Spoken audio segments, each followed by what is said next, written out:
এখানে মাছ হয় এরকম, ভেতরের অংশগুলো সব কাটা, দেখতেই পাচ্ছেন। নাড়ি ভুড়ি সব বের করা, কানকো সব বের করা।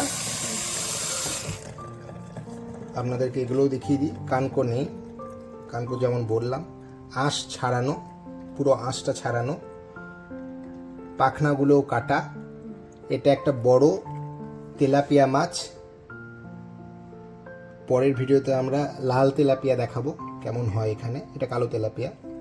তো তার জন্য চ্যানেলটির সাথে থাকুন, আর চ্যানেলটিকে আরও বেশি করে ভালোবাসুন এবং লাইক, শেয়ার আর ফলোটা অবশ্যই করে দেবেন। একদম তাজা মাছ। এবার মাছটি কাটবো এবং কাটার পর আপনাদের সাথে শেয়ার করবো কী কী করছি না করছি। চলুন, মাথাটা একটা করো, এখানে এখানে কেটে দেবো, একটু নিচে নামাও। হ্যাঁ হ্যাঁ, এখানে কাটো।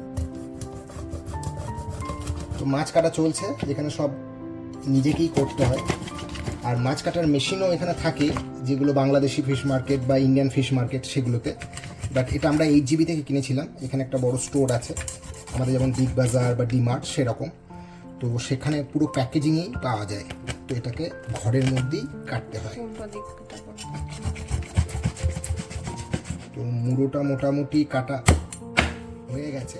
এটা পাখনার কাজটা আটকে যাচ্ছে, তার জন্য ভালো ছুরি দরকার। আমাদের ছুরিটা যথেষ্ট ভালো। আর এবার পিস পিস করবো। এখানে দিই না এখানে দেবো? এত বড় ঠিক আছে। এটা